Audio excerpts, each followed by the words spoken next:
Tolu, thank you so much for being here. It's a pleasure. Just for being here, like, I just appreciate it so much because it's very difficult, as we've been talking about recently. Yeah. Yeah. But it's very important, and that's why I'm doing it. So, thank you so much. No problem. Basically, we're here today to talk about the grief you experienced after losing your partner. Yeah. At the time, Ovie. Yeah. Did I pronounce it correctly? You did. Yes. You did. I'm really happy to do this because I've never spoken about it. I've never had a platform to do that. I learnt a lot and I changed a lot from my grief. Yeah. And I think there must be a reason why we stayed friends for 15 years. It probably has something to do with some type of empathy that we find in each other. Yeah. I think. Absolutely. How many years ago was it that you lost Ovie? So I was 31, so do the maths. Long time. Yeah. Yeah, quite a long time. And it's crazy when I think about it. Yeah. Yeah, so I was 31 when he passed away. And I was living in Nigeria. I'd moved there in my late 20s. I'd never lived there before, but I moved there because I wanted my daughter to experience where she was from and to understand and know it and all of those things. And so I'd moved there, I had some family there, but I moved into a place by ourselves and was just kind of, working, trying to set up my career. I was on the radio. You said that. Yeah, and raising a daughter, basically, there by myself.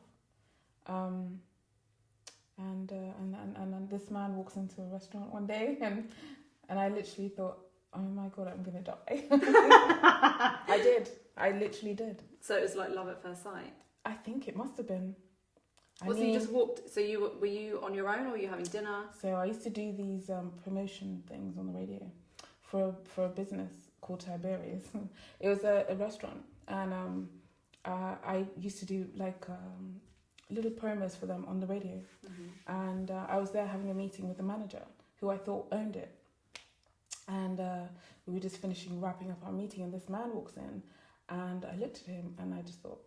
And then I wrapped up my meeting, and then I realised that I knew him because I had met him as a child. Yeah. So his mum and my aunt, my dad's sister, are best friends, and I realised that this was her son. I knew him when I was 6, which is really obscure.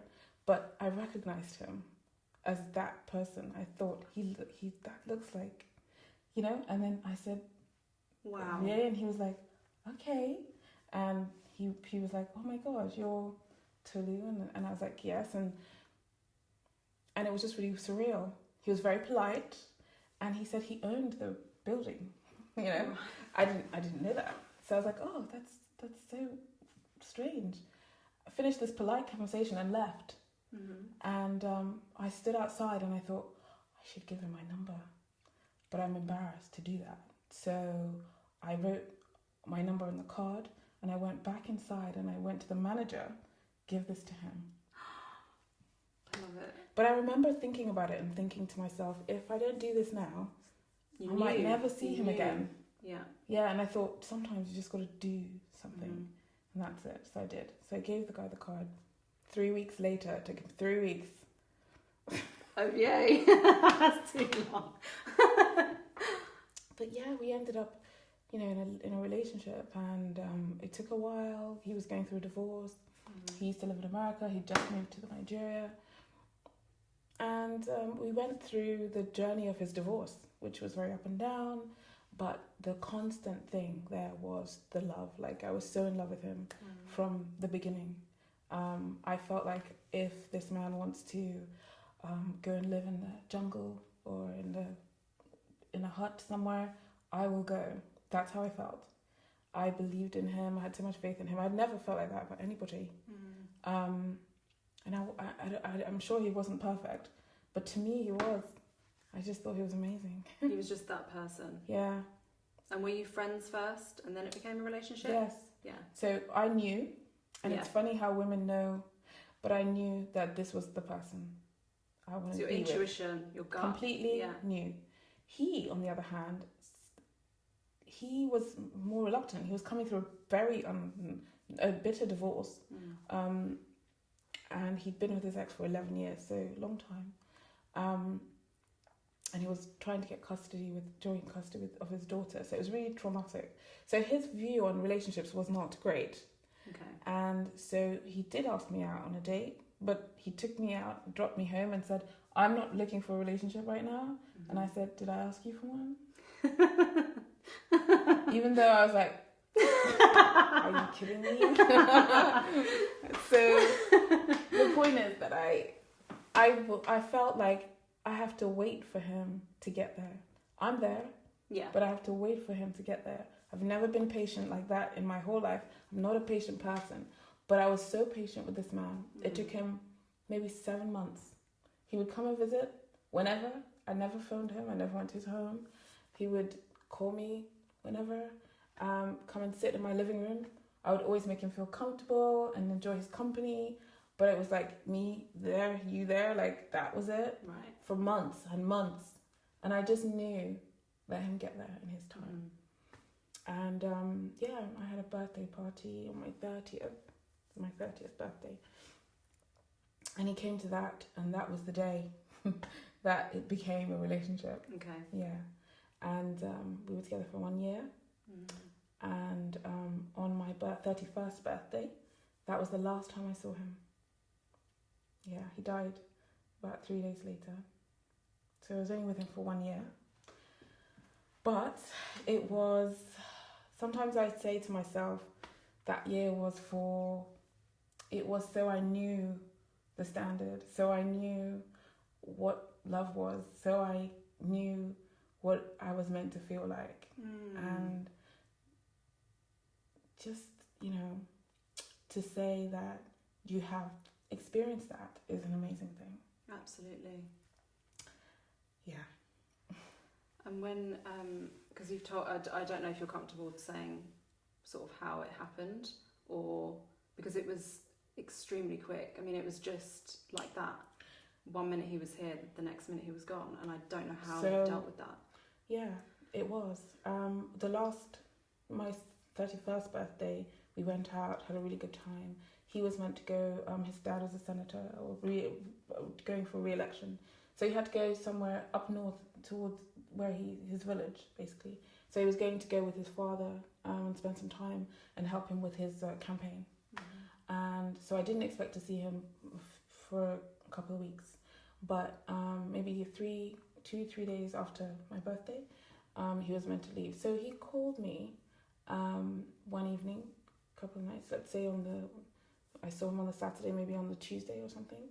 And we had this amazing conversation. And I used to work on the radio. I'd been doing it for a few years. I was nervous to start my own business, but I was doing a lot of presenting work. I was doing a lot of work with hosting events and things like that. And he said, just leave, start your business and focus. And I was scared because in Nigeria, if you're not working, there's no welfare state, there's no backup. Right. And I was raising a daughter, I had bills, and I was worried about this. He didn't say, oh, I'm going to pay for you, I'm going to do anything for you. He didn't say that. He didn't need to. But what he said is, I have faith in you. You'll be fine. And I know that it's going to be really successful. What's holding you back is your job. So you need to move on. You should sort of make that jump. Have you achieved everything you want to achieve in your job? Yes. Have you, because I'd done so much with my job. I'd done TV work, I'd done, travelled, I'd been to work in Ghana and all these other places and done so much stuff in South Africa from my job. And I felt like I had exhausted that. And the next stage was to set up my own events company and to do these events myself, because I thought, I know I can do it, kind of thing. But you always hesitate and you're scared.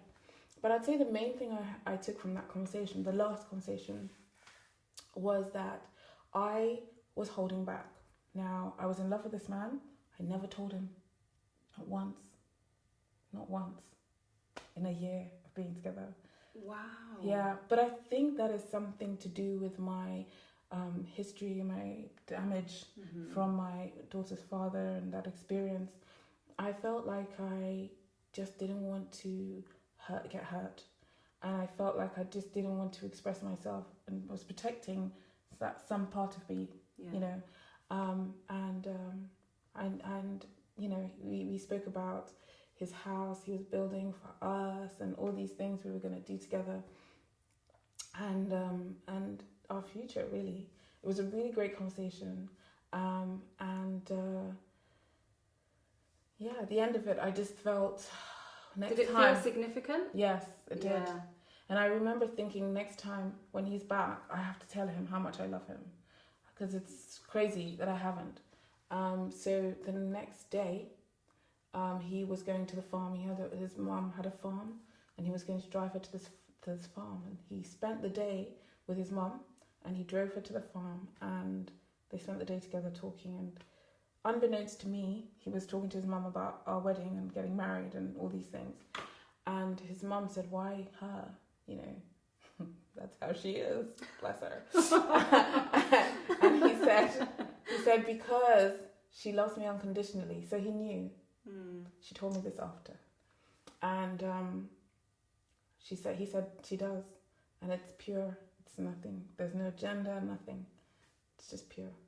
And he said she's everything that I want in a woman, you know what I mean? Which is lovely to hear, because he didn't tell me this. Yeah. But he spent that day with his mom, and then the following day he was meant to go up to stay with his dad.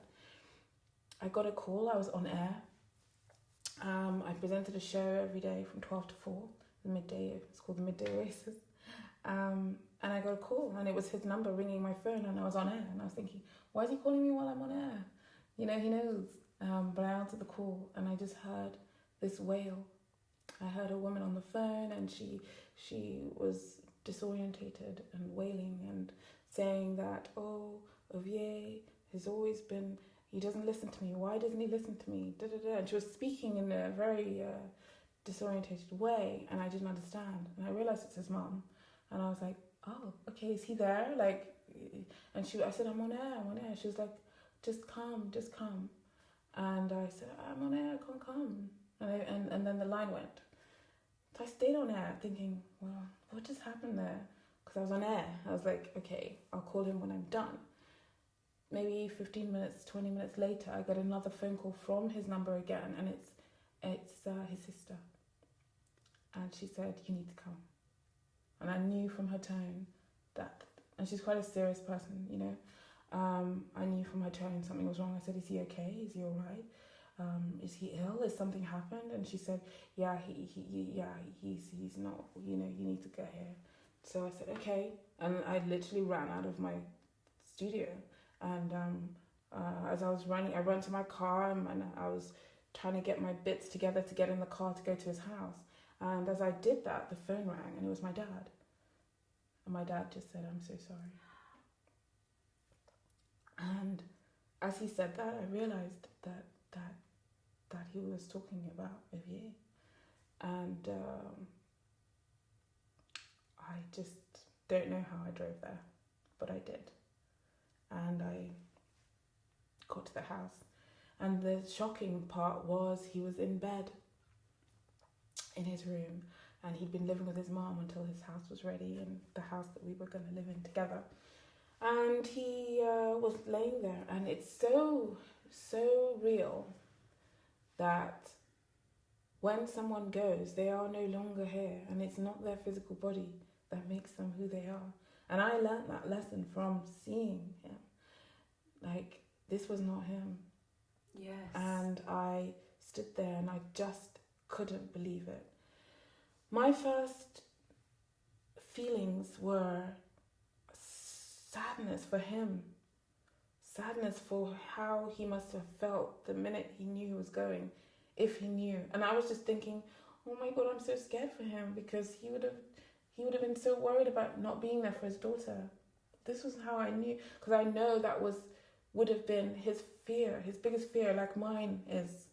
And just knowing that he's not gonna be here. I mean, this was such a strange feeling, you know. And then seeing him physically, I was just like, he doesn't even look like you. Yeah, it's a really hard thing for your brain to get around.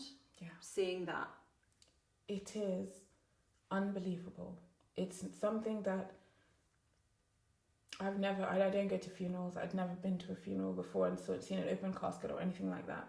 Maybe if I had, I'd be better prepared. But it is an unbelievable feeling, especially when it's someone that you're close to, you touch, you love, and to see them without their soul. Like it's just not normal.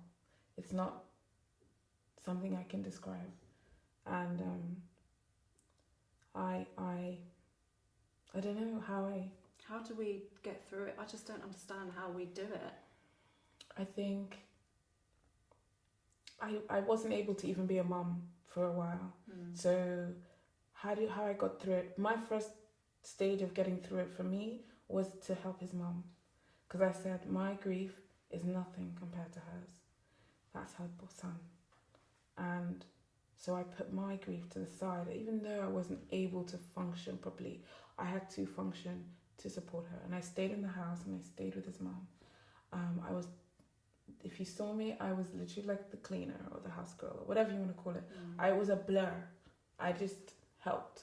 I did whatever I had to do. The funeral's a blur. Everything was a blur. Now this is someone who was going through divorce, so he still had a wife. And in Nigeria, these things are kind of taken we're a really conservative country, and technically he still had a wife because the divorce hadn't been finalized, or they hadn't finished all the stuff. So sometimes they will refer to her, and it was really weird because I'm with his mom, and she's like, I spent yesterday with him in the farm talking about you and about you getting married and your wedding and this and that, and and meanwhile in the obituaries it's saying something that's left behind by a wife and child. It's just strange. Wow. Yeah. So it was just kind of weird times, but she didn't come to the funeral because she said I was there, so she didn't want to come. But yeah, it was weird times, but at the same time it helped me a lot. It helped me to get through that initial stage, because I probably would have just been a complete wreck. I was a wreck, but I was holding myself together. And when I left his mum's house, I went back to my house, and then I could really grieve. And I was in bed for weeks, and I remember writing an article about being a mother, and I had to say that losing him and being that person I was those weeks I came home, I would never want my child to feel like she wasn't enough for me, for my happiness. And I'm sure that's what I made her feel. But I'm human. I just couldn't. Of course. I couldn't cope with the disappointment and the fact that I was never going to have him in my home, in my life, in my world, and that I only had 1 year with him. But you grow, you over time you think these things, you start analysing them, and you think, well, what was the purpose and what did I get from that? And I've gotten so much from him and from my experience of grief, actually. And from my experience of being in a relationship for such a short time for someone that meant so much. And how that has affected me. It has really affected everything. It's affected my whole personality. Sometimes I hear people say, oh, you're so... someone called me flamboyant the other day, and I was offended because I hate that word. Yeah, I wouldn't say flamboyant. I would say, why are you calling me that? And this is a man that said this, like a man I adore. But oh, okay. Yeah. And I said, I'm not flamboyant, that's so ew. And he was just like, well, you kind of are. You're very... like a light, You are a light. I would say that. I wouldn't say flamboyant. I said, I'll take light, thank you. Yeah. But I said, I am that way as a complete and direct result of this experience of losing someone I loved, because I recognize that life is short. I recognize that you have to express and keep expressing every day, because you don't know when it's the last. And I always say how I feel, and I also show it. If I love someone, I tell them. And sometimes people can be embarrassed by that, or they can feel like it's a lot. I just don't care. Yeah. Okay. I know I have friends that I might just you know, call and say whatever, and I really love you, you know, and just remind you just that, you know, this. Yeah. And they might just think she's a lot, you know, she's extra, but that's where it's coming from. Mm-hmm. And it is about, well, my daughter gets the benefit of the most. She gets it every day. She gets it all the time. And I think it's so important to express your feelings. And also, if you're not happy, if something doesn't sit well with you inside, and I get get moments like that, get it out. You know, it's out and it's done, and it's better. Yeah. You know, so I would say that it's had a profound effect on my personality. Yeah. On my choices, on my friendships, my relationships, subsequent relationships. I'm about to start a dating events business, which I did a few years ago, and I'm going to start it again. Why is this? Because I do believe that people spend too much time worried about putting themselves out there, and people worry about looking a certain way or coming across a certain way. And I really believe that you have to be out there and put yourself out there in order to get something worth having. Yes. You know, and it doesn't just come just to relax and expect it all to be perfect, because nothing is. But expressing yourself is huge, and it's a huge part of that. So if ever I've ever felt anything for anyone, literally, I will express it. So that's been a direct change. Yeah. So you weren't like that before. I was the complete opposite. Because, for example, you saying that you were together for a year and you didn't say that you loved. I was the complete opposite. Whereas now I didn't tell you my were parents, going to say it. I didn't say it to people. I just didn't express that side. Yeah. I would write music and do stuff like that and write poems, but I would never go out there and express myself to my friends or people I liked or loved. I was always concerned about how I would look or how it would come across. I was too worried about that to say it and to do it. So he this experience with him, and also just the fact that the last phone call we had, the conviction in his voice, his faith in me as a person, it just resonates, you know. And I think to myself, you know what, I'm okay. You know, I'm you know, it's let me take a chance on me. You know, if I don't do that, how is anyone else? You know, and it's okay to put yourself out there, to be vulnerable. It's okay, and I'm going to tell anybody who wants to hear that I 100%.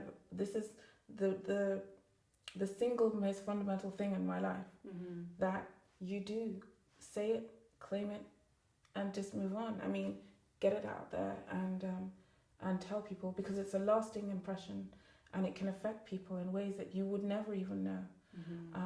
Just speaking to them that day, saying a nice word to somebody, saying how you feel unexpectedly to someone who doesn't expect that, that can change everything. Yeah. Would you say that you've had a huge regret? Is that, how do you feel that? Or do you feel that things are meant to be? And that was how that was meant to be, to teach you that lesson? I have a huge regret that I never said it to him. I have a huge regret that I never expressed it, how much I loved him. I know he knew, but I wish I'd said it. You can't ever compare hearing it, because, you know, just hearing the words means so much. When you say, as a parent, you know, I have so many friends whose parents never said it to them, and they must know that, oh yes, they do love me, but just not hearing it. Yeah. Having someone express those words and say them out loud makes so much difference. Yeah. And it's something it almost physically affects you. I feel that I regret that I never said this to someone who meant so much to me, even though he might have known.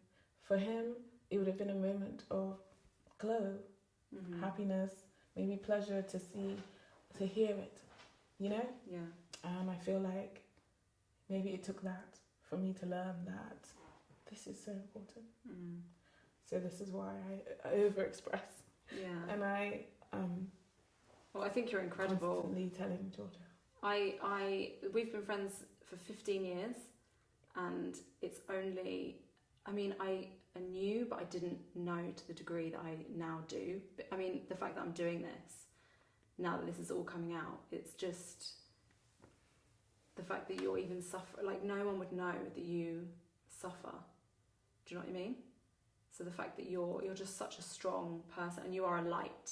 You really are a light. That is exactly your day. I wouldn't say flamboyant. I'm not gonna. I'm not gonna say flamboyant, but you are. You're amazing. Thank you. You're amazing. I have an envelope, and I've got some pictures and a couple of notes, cards. That from Ovie, and I just sometimes just open it, have a moment, look at everything, remember, and then I put it away again. But that helps. And you always do that? Do you always do that on your own? Yeah, always. Yeah. Do you ever feel like you want to share, like, how you feel with someone? Like, this is why I appreciate every person that's coming on this, because this is such a vulnerable thing to do. Even me, I'm talking about, you know, it's called Bottled Up, and it's about putting yourself out there and talking about it. But sometimes it's the last thing you want to do. Yeah. You want to keep putting it away because it's so painful. I definitely don't want to have that conversation with others, in the sense of, like, when I have my moment to, like, remember him, I just do that in my own solitude, and it's peaceful for me. It's not for any reason that it's against anyone else. No. It's literally just my way, and it's just my moments to remember. I think the people that matter, my daughter, I don't talk about it though, but I feel like they know that I carry that. And that's enough, you know, that's enough. And also I think I need to grow, move forward, and I'm very much a believer in that. Coming from an abusive relationship, I had to do that to continue, and I've learnt to keep moving forward. And I think that I think that's the only way to really protect yourself, and to manage grief, you know, and to manage some traumatic experiences, you know, whatever they are. But yeah, that's my way as well, I suppose, because somebody else might need different things. Yes, we are all very different. Yeah, but that's my way. But there are moments when I remember him and I remember his words, and it's, you know, it helps me through, like inspires me in a way. He used to inspire me. I used to look up to him. Very smart guy, very intelligent, and really ambitious, and just he did amazing things in his short life. So I admired him. So I think that inspires me. Yes, amazing. I'm going to ask these questions. We've probably covered a few of them, but let's see. How has grief changed you? Grief has made me a much more expressive person. It has made me more open to different things that I probably was quite close to before. It's made me appreciate love in all its forms much more. It's also made me somebody who is very much nurturing and embracing of trauma and hurt and pain. I find I gravitate to that a lot in people. Yeah. You're very empathetic. You're like the person, whenever I speak to you, I always feel better afterwards. Do you? Yeah. Good. Always. What's been your biggest lesson? My biggest lesson has been probably from this experience. My biggest lesson would be that I want to keep being a better version of myself, and the person I would have had a life with would have wanted me to be a better version of myself and to keep pushing for that. So I feel like it's something that drives me in life. Every birthday I sit down and I have a little chat with myself and I think about what I could do better, what I could do more. Yeah. And that's always going back to my conversations with him. So yeah, it's incredible. Do you feel like that was almost like a message? In a way, considering it was the last phone call, Yeah. and that was such a profound phone call, and timely. You know, my birthday as well. 'Cause birthdays are very significant to me. And it was just after that, and I do always reassess and reevaluate on my birthday for the next coming year, and I'm always really grateful for the experiences and things I've had. I'm always a bit excited about the future. So it's just enhanced that and made that even more, you know. Yeah. But yeah, it was really profound phone call, really profound last conversation with him, which I guess was a message really in some way for me, for my life. You know? Yeah. Although grief is a very personal experience, what advice would you give to anyone going through this? Well, I learned a lot about people from going through grief. I learned that some people don't know what to say, they don't know what to do, and they don't know how to handle your grief. Some people literally cannot be there for you. And so what I would say is manage your expectations of the people around you and how they react and respond to your grief. And don't necessarily take it personally, because not everyone can handle it. God, I really relate to that, yeah. Yeah, I learned that. And then some people just don't care as much. And it does show you this as well. I think when anything bad happens, that you find there are people who you didn't expect to be amazing, and they are, and then people you thought would be are not. Yeah. So yeah, it's sort of, I would advise to not take it personal and to understand that everyone handles it differently around you, as much as you are going through your journey, and everyone is different. Some people cope in different ways. I found for me, I just wanted to talk about him. So I just wanted my friends around me to help me talk about him, to let me talk about him, to listen. That's all I wanted.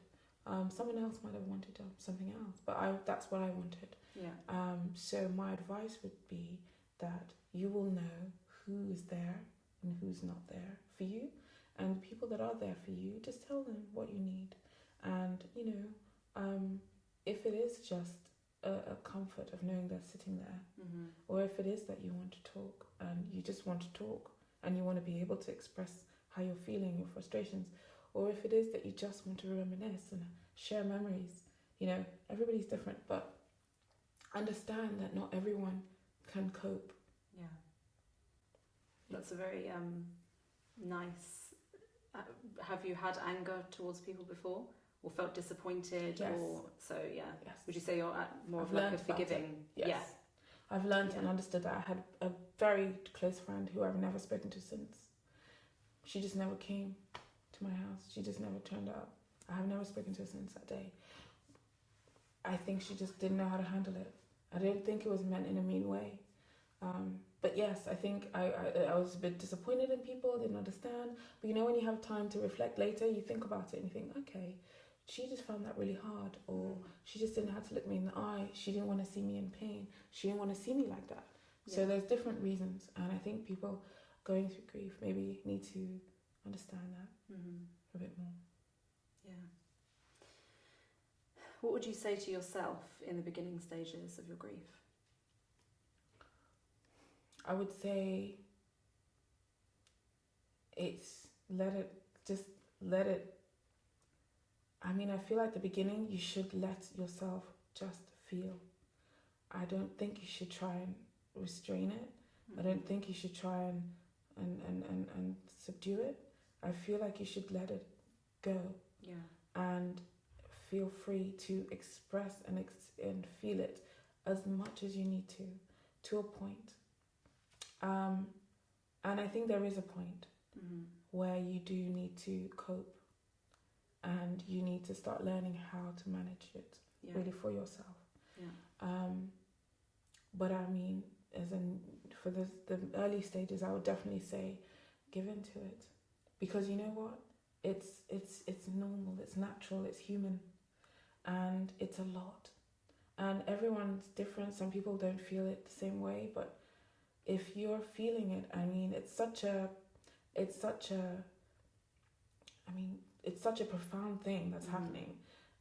If it's someone that you were close to and you love and you cared about, no one can ever describe to you or tell you a manual of how to be. You just have to be how you feel.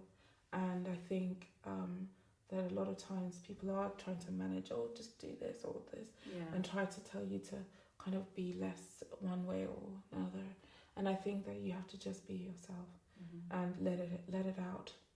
I think it's better. Oh my God, you have to. Even though it's absolutely excruciating. Yeah, even though it is. Yeah, but you do heal eventually. Eventually. I mean, I don't think you ever fully heal. No. But I think that you learn how to manage that numbness that comes from it. Yeah. You learn to find a way of living with it. You know? Yeah, absolutely. What's one of your favourite memories of Ovie? Favourite because of what happened after, but on my 30th birthday, he was meant to arrive at 8 o'clock. I had a party in a venue, and loads of my friends and family were there, and we'd been 6-7 months of courting. I don't know what the word is. You know, where I was just like, let him just get there in his time, you know. But I was getting tired of that. Tired of waiting. I was tired. So, and it was my birthday, 8 o'clock, everyone arrived. Like, maybe majority of people were there by 9. He rolled up at like 10:30, 11. Yeah, even my dad was there. So, he turns up and I'm just like, I'm not even speaking to you. And all these months, there was not one time that I was annoyed with him. Not once. This is how amazing I was. I was so patient. I don't know how You could do anything. I honestly, I was like chilled. I didn't know where it came from because I'm not patient. But anyway, yes, you are. You're very patient. I'm patient. I'm like so not patient. So yeah, I was just like, I'm gonna see how much he cares, because I'm gonna make him feel like I'm really upset with him. Even though I was a bit upset with him, but I was really happy he was there. So I was like secretly really happy. But so I just said, I'm just not talking to you. This is ridiculous. How can we get here at 10:30? Everyone's here, even my dad. It's at 8 o'clock on the thing. He goes, I just thought it was Nigerian time because we're Nigerian. He goes, I thought it was something that was going on for quite a while and it didn't matter. I said, it does matter. Like, what does that mean when you of all people can't even turn up on time? Anyway, the whole night he kept coming up and going, hi, I got you a drink, or da da da da, and I'd just be like, ice cream. And eventually he was like, I'm taking you home. I said, no, I've got a driver. The driver's outside. He's taking. He was like, no, I'm gonna. And he went and told the driver no, and the driver said, I can't do that. I have to take her home. He said, follow us. And so I let him drive me to my house, which is around the corner. Got to my gate. We got to my house, and he got out, and that was when he kissed me. And that was, to me, probably one of the nicest memories, because we crossed over. I mean, we had already crossed over in many ways. Yeah. But in the actual, okay, this is not. I think that the fear of me being upset with him, that possibly I might just get fed up of the whole idea of this, was just like, that was the point. And I was also at that point where, okay, this is taking long.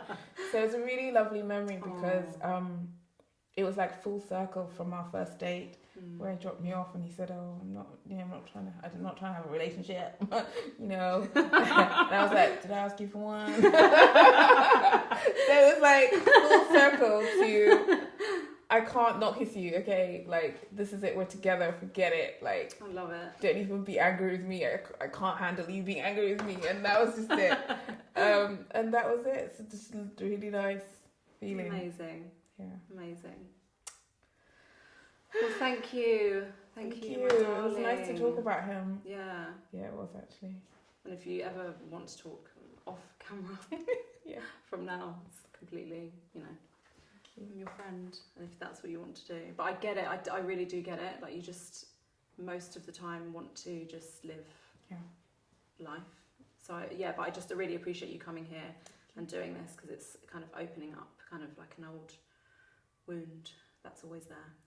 Well, you know what? I think that this is something that is part of life, and it happens to a lot of people. And if just hearing my story makes somebody feel a little bit, relate, that they can relate, or makes them feel a bit more like it's not just me, then it's 100% worth it. Yeah, that's exactly why I'm doing it. Love you. Love you too. Thank you.